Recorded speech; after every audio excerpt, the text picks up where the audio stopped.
Okay, so hello and welcome to this session.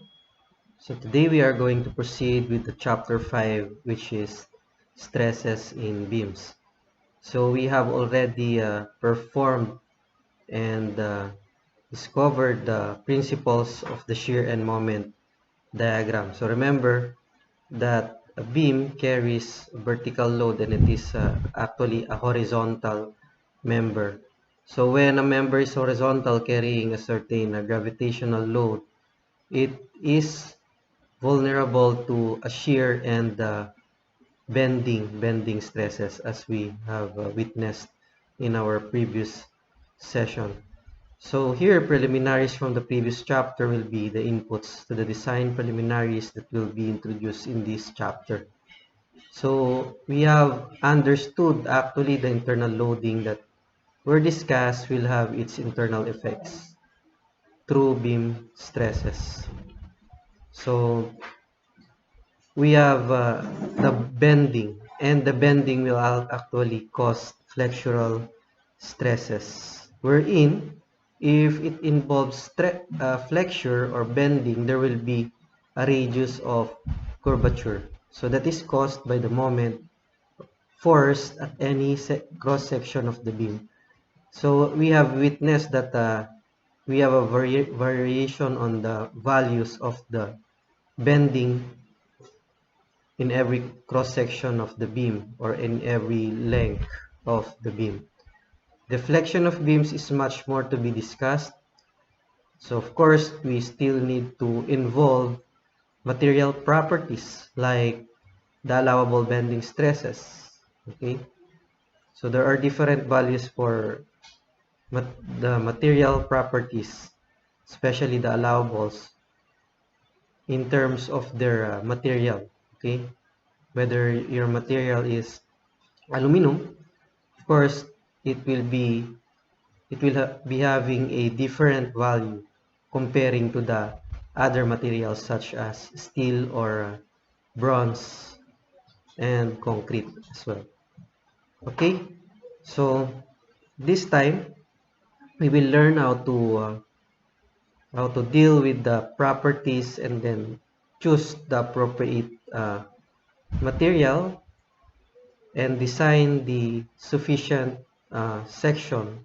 So like for example, we need to have a requirement on the depth of the beam or the width of the beam. So how thick will be our member is, and with the condition under the condition of selection of the material. So your design will be dependent on that a selection of material. So if you choose to have a high strength material, of course, it would only require a smaller dimension comparing to a moderate yield strength, which will require a moderate dimension for your design.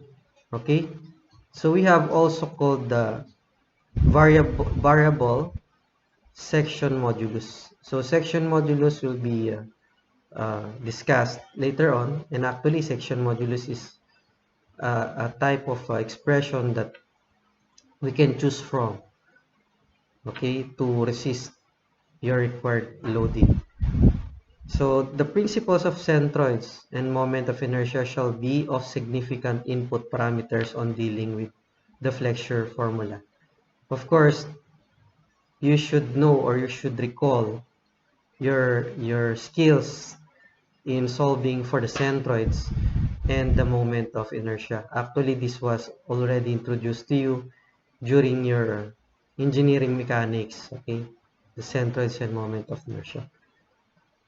It it was also discussed in your integral calculus, the centroids and moment of inertia. So there are formulas involving moment of inertia, whether it is a derived formula or by integration. So moving on,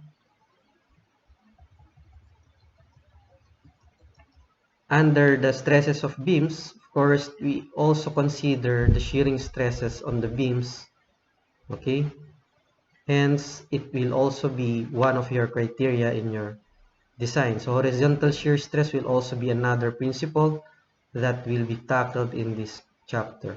Okay, so our objective in this chapter is number one, we apply efficiently the flexure formula in solving problems involving it. So it is not merely uh, substituting the values from the formula and memorizing the formula, but you should be uh, efficient in using the formula. Secondly, the formula should not be focused on the expression itself, but you should have a prior knowledge how it was derived, so that it will be innate in your knowledge about the formula. Okay, so actually in engineering we do not usually memorize formula, but we use the formula, and upon usage of the formula, that's the time it will become inherent in our knowledge. Okay, so aside from that, to the fact that this subject or this topic is a design preliminaries, actually, because it involves already material properties and dimension of the section, we intend also to determine the most economical sections of a cross-section through solving the section modulus of the beam. And then we solve problems involving shearing stress in the beams.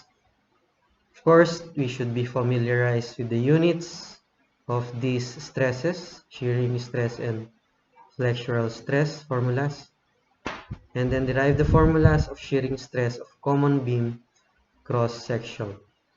Okay, so let us start with the stresses in beams. Okay, starting with the flexural stresses. So forces and couples acting on the beam cause bending. We have witnessed that. So your bending could be a positive or a negative bending. Okay, so shearing stress on any cross section of the beam and deflection perpendicular to the longitudinal axis of the beam. So it will cause the beam a deflection. So either the beam will be cut due to shearing stress, or the beam will be bended upwards or downwards according to the effect of the bending forces. So if couples are applied to the ends of the beam and no other forces act on it, the bending is said to be pure bending. Okay, so that is a pure bending. So there will be a buckling effect. So when we have a bending, okay, so there will be a buckling effect on it.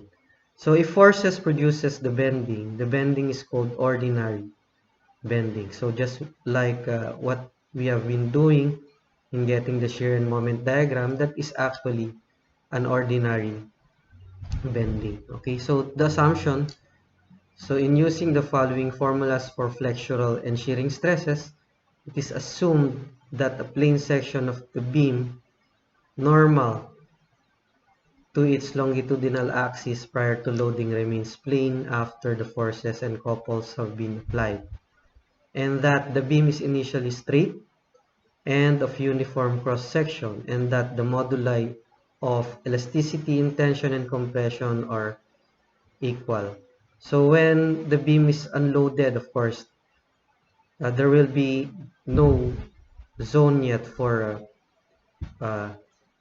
tensile or compression zone. Okay, but once it will be bended, of course, there will be a tensile and a compression zone for each of the uh, section. Okay, so stresses caused by the bending moment are known as flexural or bending stress. So I think um, there is a need for us to view how the formula was derived. So in my book, actually, it was already summarized, but you can see here that we have here a fiber considered on the uh, loading. So when your loading is going downwards, of course, the effect of that is going down or concaving upwards fiber. So let us go into details on how this formula was derived.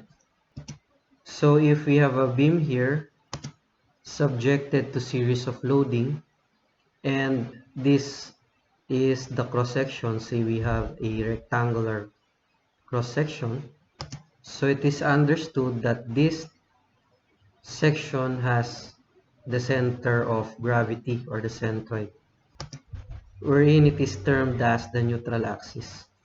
So why is it that it is neutral axis? Because this is the line where the stress is 0. Okay, so eventually this will be bended according to the loading. First, there will be series of bending here or different values for bending at any section of this beam. Let us try to magnify now our longitudinal side of the beam. Okay, so this is the longitudinal side of the beam. So we reflect the neutral axis and then consider a small portion here, say A, B, C, and D. So of course, the stresses varies on the section whether it is above the neutral axis or below the neutral axis. Actually, there are different values for stresses from this line, and different from this line or from anywhere in the section. So what is important, these lines are always referred to the neutral axis. Why? Because the neutral axis is the point where the stress is 0. As we go farther than the neutral axis, your stress becomes larger. Okay, so therefore, if we have the outermost fiber like this, okay, so the most distant or the greatest distance is actually at the outer fiber, say A to C, AC, line AC and line BT. So this is where the level of the flexural stress or the stress is at maximum. So there will be a greater resistance. Why? As we go farther the neutral axis, we are actually increasing the depth or the dimension. So a greater dimension, therefore a greater resistance to the loading. So that is the principle. We always refer to the neutral axis. Now we will just create a line, a single line for our analysis to involve the stress, okay, to represent the stress at any point of this beam, okay, at any level of this beam. Of course, we include or we involve the neutral axis. So labeling the points here initially, we have E, F, G, H. So E and F represents the line or the line element along the neutral axis, and GH is another element along this line of concern. Okay, so this line represents our location or any location in the beam. So this is actually the figure before bending. So there is no yet loading, or there will be no stresses yet. Okay, so therefore before stress or before bending, we can say that EF is the same length of that GH. And we need to label our GH to have a distance from this neutral axis, because as we have said, our reference the neutral axis. So let us label that as dimension y. So now let us consider the beam to be loaded. Of course, it will actually bend. So this bending shall have a radius of curvature referred to certain point here, and then until its neutral axis. Say this is the neutral axis. Say I'm gonna label that as rho. Okay, so from the point of origin up to the neutral axis, that is labeled as rho, or the radius of curvature. And if we have this as neutral axis, we need also to reflect this black line here, or the representation of stress at any point on the curve beam. Say this is the line. So if this is 1 or line 1, this is line 1, and of course this is the neutral axis. So these bended points are actually the displaced ABCD. We have A prime as displaced A, B prime here, C prime, and D prime. We also have to label the displaced E, F, and G, H. So E prime here is this one. Okay. G prime is this point. This is F prime. And that is H prime. So meaning these are the displaced points of E, F, G, and H, because it has been stretched.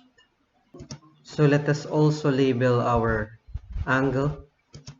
Say that is theta. So the distance between, or the offset between the neutral axis and line 1 is actually y, and that is actually y. And then of course from the origin up to this point, that is also the radius of curvature. So take note that E prime and F prime and G prime and H prime is now an arc of this curve. Okay, so when we have an arc, we need to have the angle in order to compute for the length of the arc. So the length of arc is actually expressed into this one. Length of arc is equal to r times theta. So if we are going to derive our layer E prime F prime, we have the radius of E prime F prime is actually from the point of origin up to this point is, obviously that is a rho, times your angle. We do the same for G prime and H prime. Okay, so your radius now becomes the addition of the rho plus your y from this layer. So rho plus y times your angle theta. Okay, so simplifying this equation, we just distribute. Okay, then we express the change in length, which is the displaced G and H through G prime and H prime. We less GH. So no problem with G prime H prime, because that is simply equal to rho theta plus y theta. How about GH? So GH is noted to be equal to EF, and EF is equal to E prime F prime. So actually, E prime and F prime is the layer within the neutral axis. And as we all know, there is no stress on that neutral axis. There will be no compression or tension happening on that neutral axis. So therefore, whatever the length of EF is the length of E prime, F prime after the load is applied. So there is no effect of the loading on the neutral axis because that is the stress, the point where the stress is equal to 0. Okay, so we repeat that one. EF will remain to have the same length after the bending occurs. And note that E prime F prime is also GH to satisfy this function. So finally, E prime F prime is equal to GH, which is also equal to rho theta, this one. Okay, so therefore, by logic, GH is simply equal to rho theta. Okay, so we have obtained this expression. We'll just substitute that one. We have rho theta plus y theta minus rho theta. And that comprises your change in length. So obviously, rho theta here will be just cancelled. Okay, so therefore, delta L is just simply y theta. And delta L is actually your deformation. And how shall we involve our deformation? That could be found in the formula of the string, recognizing the Hooke's law. So the Hooke's law is that E, or modulus of elasticity, is equivalent to stress all over strain. So by cross multiplication and solving for the strain, you just have to interchange this one. Hence, strain is equal to sigma, or the simple stress all over modulus of elasticity. So we are referring to the bending stress here actually. So we denote that by a subscript B to denote that this is a bending stress. And from this, the strain actually can be expounded into a more complex formula that is actually delta all over L, and then we copy this to the right side of the equation, and then delta here is y theta, and then L is the original length. So what is the original length of the neutral axis? The original length of the neutral axis is actually EF, okay, which is GH also, and which is also E prime F prime, and E prime F prime is actually rho theta, so we place it here. So theta here is cancelled. Okay, so we copy the right hand equation, so we come up with this expression. So rearranging it, we will be having an expression of the bending stress all over y is equal to E all over rho. So this is actually the general formula for the bending stress. So remember that y here is the distance of the layer from the neutral axis. This is equal to E all over the radius of curvature of the bended fiber. Okay, so when we relate this general formula into the section of the beam, because our topic is concentrated on the beam, let us relate that one by the beam cross-section itself, reflecting our neutral axis, and consider a certain element represented by differential area, and this differential area say measured by y from the neutral axis. So this differential element will be subjected to a differential force to be able to have a small rotation in terms of dm. So as we can see, df will have a distance from the neutral axis will tend to cause a rotation or a bending. So how could we now relate df to that of the small rotation here? So recall that stress is equal to force all over area. We just have to place there the element in terms of the differential symbol here. Cross multiply and solve for df. df now is in terms of sigma and the differential area. And relating it to the moment, of course, the moment is the force times distance. So therefore, the rotation or the small rotation is equivalent to the small force times its distance from the neutral axis. And then we simply replace df by this, sigma dA. And remember, the sigma here refers to the bending stress. So we just place here the subscript b here. And then sigma b could be found here on the first derivation. Hence, the bending stress could be expressed in this term. We just cross multiply y on the other side, ey all over rho. So again, we replace this one. And then y here could combine.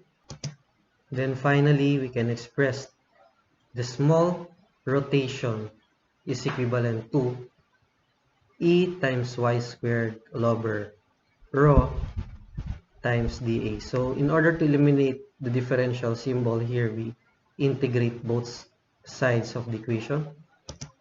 Okay, so we come up with the moment force. We take out the constants. E actually is not a changing value, and as well as the rho. So we take that out.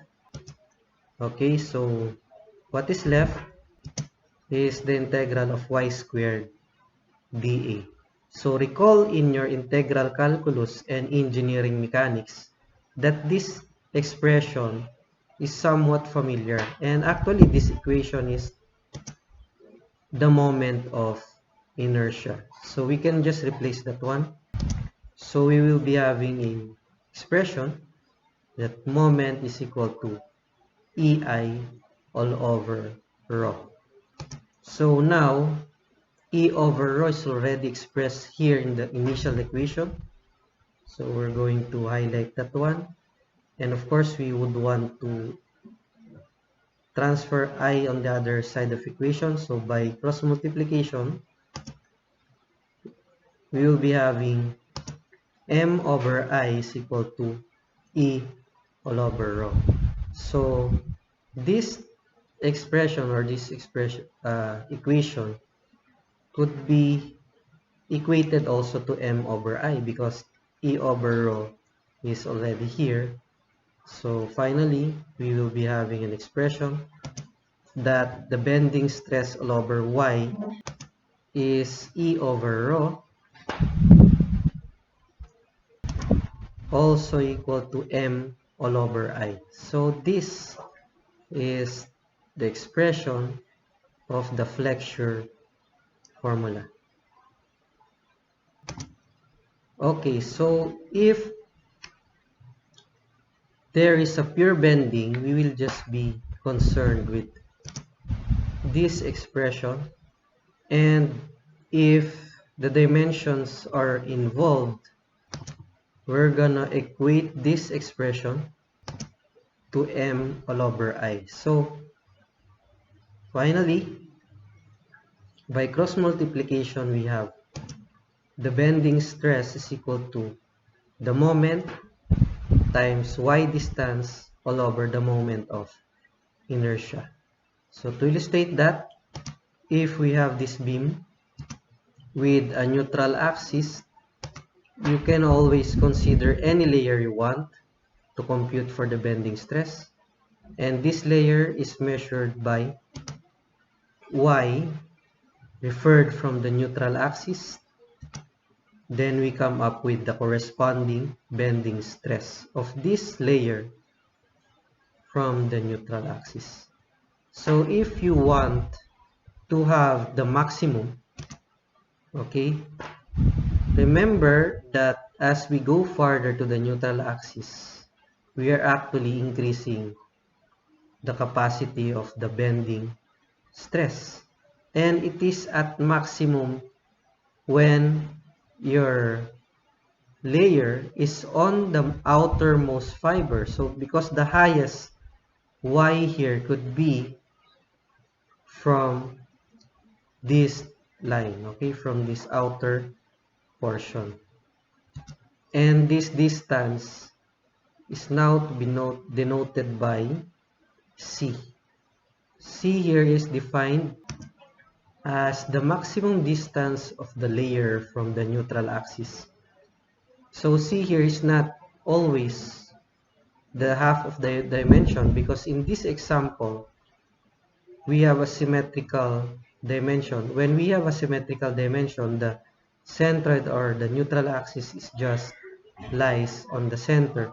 However, if we have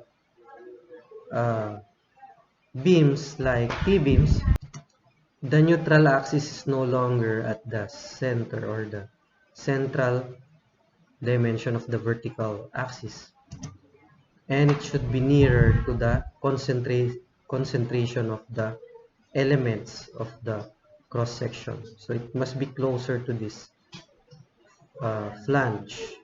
So if that happens, the maximum stress lies at the bottom because C has a greater distance compared to the upper portion of the T-beam. So therefore, your bending stress maximum is equal to MC all over I. So this expression have given much more emphasis on the dimension, because C here is a dimension, I here involves dimension also. So out of this expression, we can now design the appropriate size and thickness of your cross section. So there is such thing called as section modulus, wherein it is denoted by Z, and it is expressed in terms of I all over C. Okay, so I all over C. So therefore, we can simplify our maximum stress or flexural stress in terms of this section modulus. So it is simply equal to this expression. Maximum flexural stress is equal to the moment all over the section modulus. So normally there are tables for the section, okay? If we have a flange section, an angle, a channel, there are available tables wherein I was already given or was already computed in a matrix. So I as well as the value of the C. And by that, we can easily determine the Z.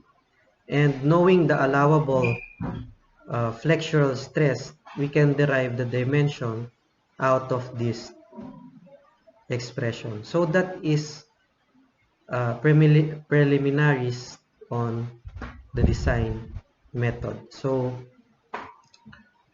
that's it for the derivation of the flexural formula. So I think we are now ready to have examples on this. Okay, so let us now consider the first example. So in here we have a cantilever beam.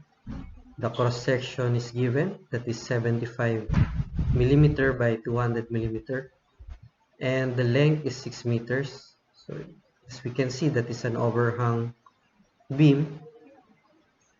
So the load is a varying load. We have 0 at this tip, and the load is at maximum at the wall area, that is equivalent to 1000 Newton per meter. So determine the magnitude and location of the maximum flexural stress. And letter B, determine the type and magnitude of stress in fiber 20 millimeter from the top of a section that is 2 meters from the free end. Okay, so the condition here is for letter A, we need to determine the maximum, and for letter B, the location is specified and the layer is specified. Okay, so the location for letter B is 2 meters from the free end. So if this is the free end, we're going to measure here, okay, 2 meters.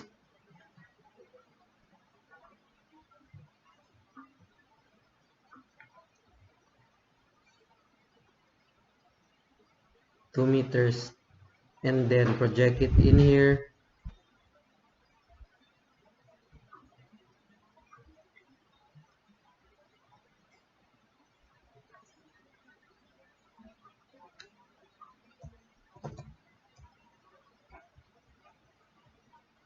Okay, so that is projected here.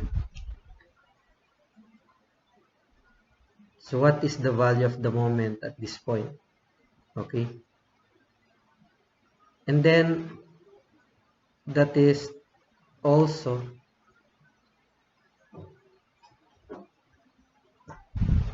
referring to a section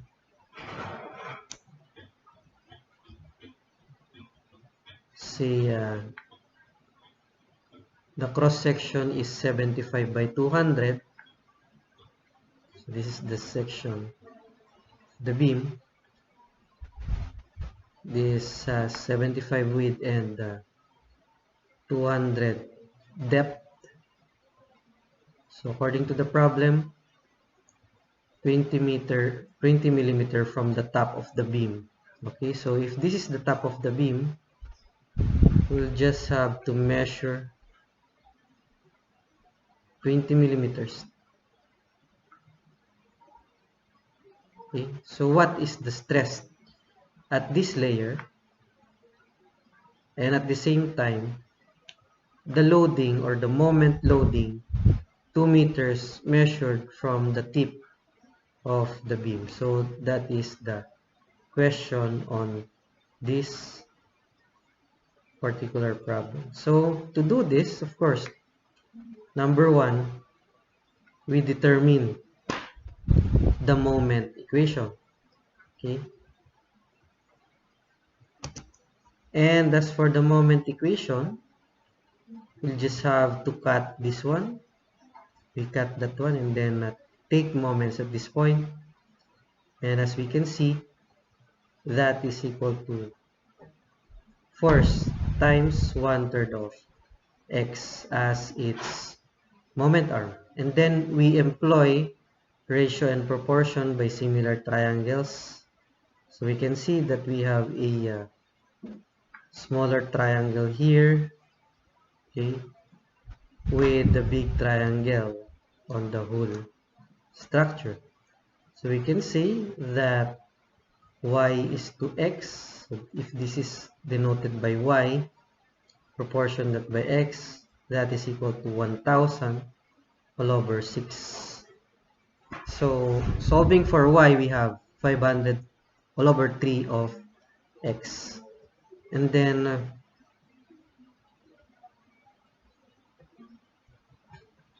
we have the moment equation. We just substitute your derived force here Okay, so moment is 1/2 base times height. And from the cut section here, okay, your triangular load is having a base of x with a height of y. So therefore, 1/2 x, we replace y here, 500 all over 3 of x. By product, we have 250 all over 3 times x squared. So that is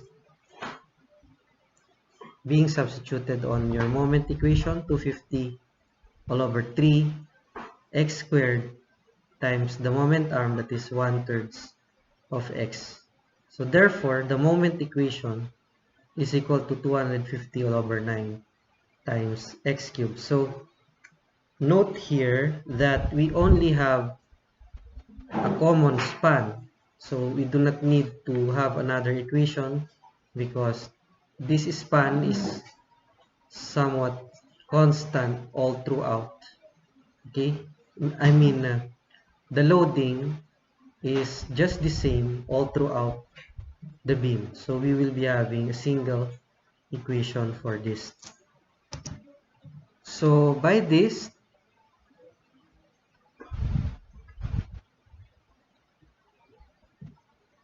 we'll just have to substitute the maximum x value, that is 6, and we have a moment equivalent to 6,000 Newton meters. So this is actually the largest. So when we refer to the moment or the biggest or the maximum flexural stress, we should consider the largest value of the moment, that is negative 6,000 Newton meter. And applying the formula, sigma or the flexural stress maximum is equal to mc all over I. Our m is 6,000. So remember that this is in Newton and meter. So we need to express this in terms of millimeters. So therefore, we need to multiply here 1,000 in order to express 6,000 Newton meter in terms of 6,000 Newton millimeter. And the farthest distance so far is 100. Since we have a 200 millimeter high, and this is a rectangular one, that is just a half of the dimension. Okay, so we substitute that one, and then this is bh cubed all over 12 for rectangular. By the way, if we have a rectangular cross section having b and h, your I is bh cubed all over 12. So the height is 200, the base is 75 divided by 12. So this is the value of I. And then by substitution, we have maximum stress to be equal to 12 megapascal. So this is the answer for the number 1 unknown. Okay, so how about part B? So for part D, at a section that is 2 meters from the free end, where x is equal to 2 meters and the layer fiber is 20 millimeter measured from the top of the beam. So we take the moment equation and then just substitute the value of 2, then we can get the value of the moment, which is 200 all over 9 Newton millimeter. So further, notice that instead of using C here, because y is lesser than C, we take the value of y, wherein y is 80. Why 80? Because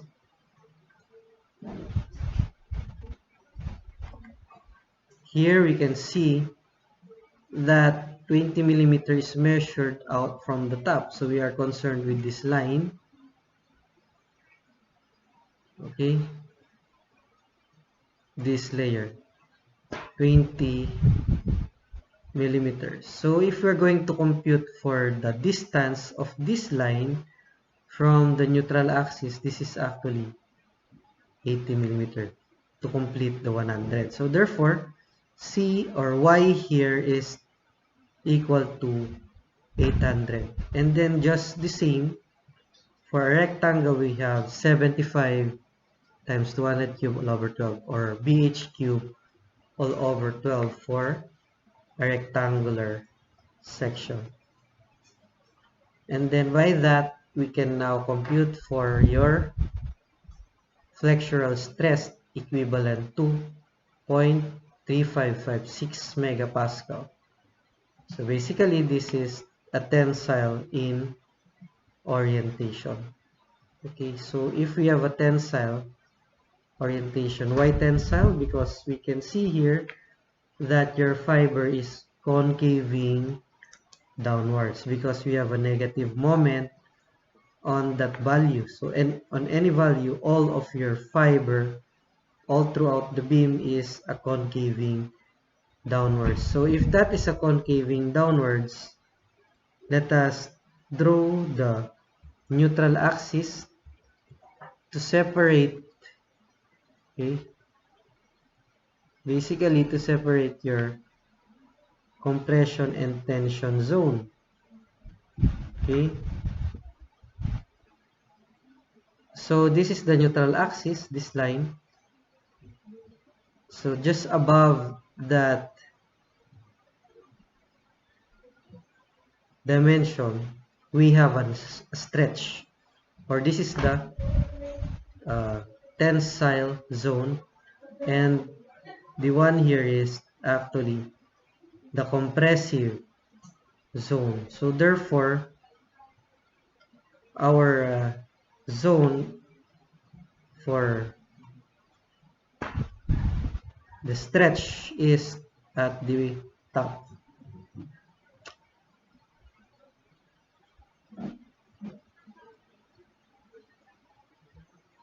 That is why it is expressed in tension, because really this portion is tension and this zone is a compression zone. So I think that completes this first example.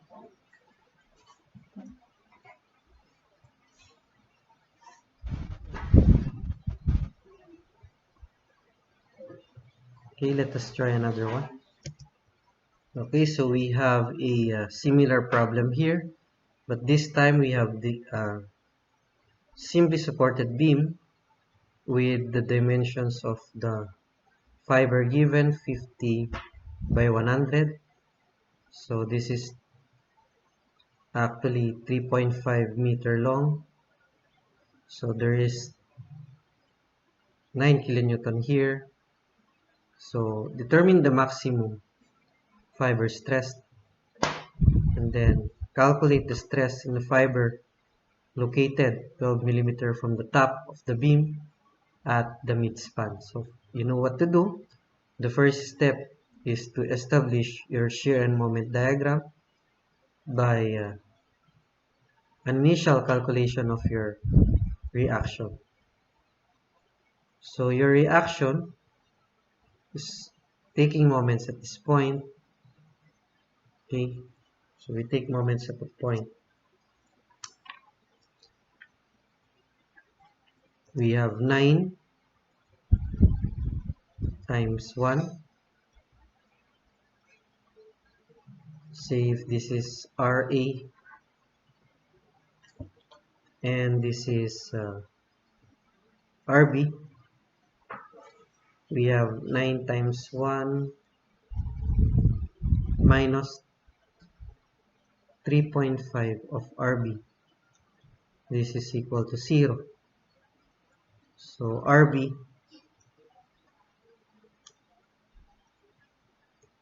is 2.571. So this is actually taking moments at A. Okay, so for the other reaction, first we take moments along B is equal to 0, we have negative 9 times 2.5 plus 3.5 of RA, so that RA is equal to, we have 6.42. So those are the reactions. So as we can see here, RA is 6.42, will push that upwards, okay, and then no load will remain to be 6.42 less 9, okay, will yield to negative 2.571. So eventually it will close this one to 0. So you can easily compute for the coordinates of your moment diagram by this positive rectangle here. So 6.429 by 1, that is equivalent to simply 6.429. Okay, so eventually it will close to 0 by this negative area 2.571 times 2.5. So that will also yield to negative 6.429, and deducting it from this, it will yield to 0. Okay. So for the maximum fiber stress, we take the maximum value. We multiply it by 1000 to make it in Newton millimeter. And then, by the way, kilonewton and meter. Okay. So we need to express this in terms of Newton millimeter. So from kilonewton meter, okay, so we need to multiply kilonewton by 1 kilonewton.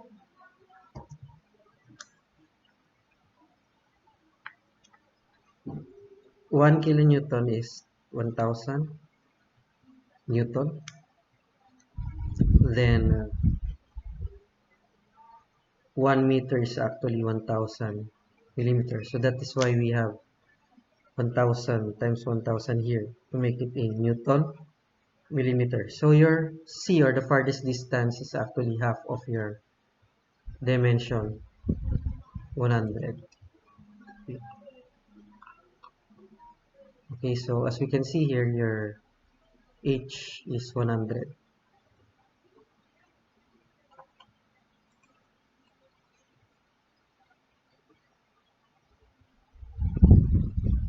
So your H here is 100 millimeters.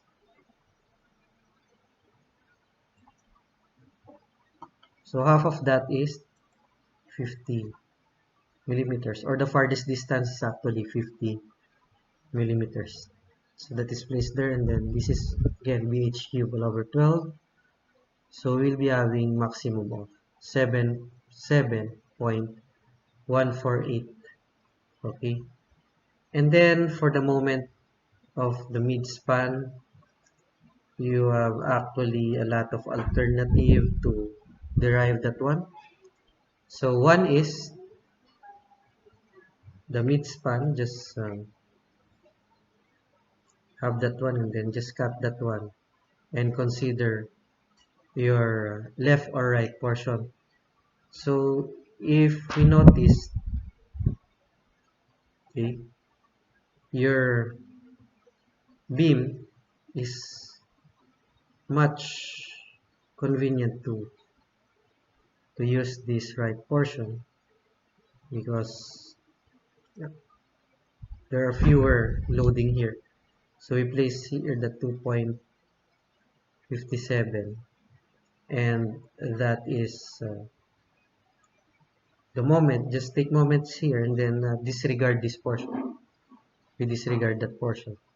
Okay, so taking moments at that point, that is equivalent to 2.57 times the half of 3.5.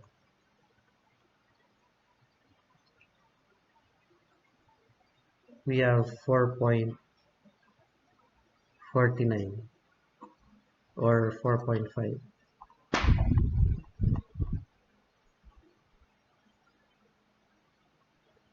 That's it, 4.5 kilonewton meter. But if you have an available moment equation, you just substitute the distance and then come up with this. Okay, so for the flexural stress, we have my all over I. So your moment is 4.5 times 1000 squared times 38. Why 38? Because according to the problem, we consider 12, I think 12 millimeter or 12 millimeter from the top of the beam. So if this is the top of the beam, say, let us erase this one.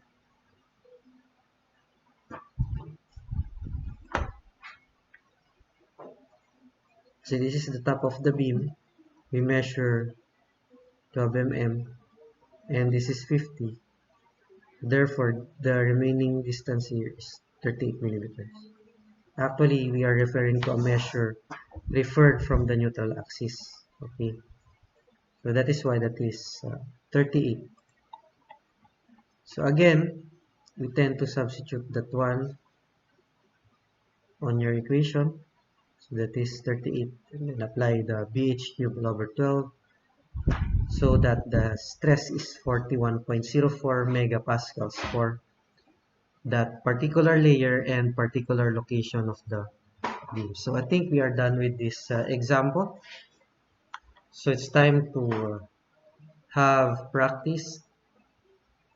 So long, and stand by for your next session and activity. So thank you and God bless.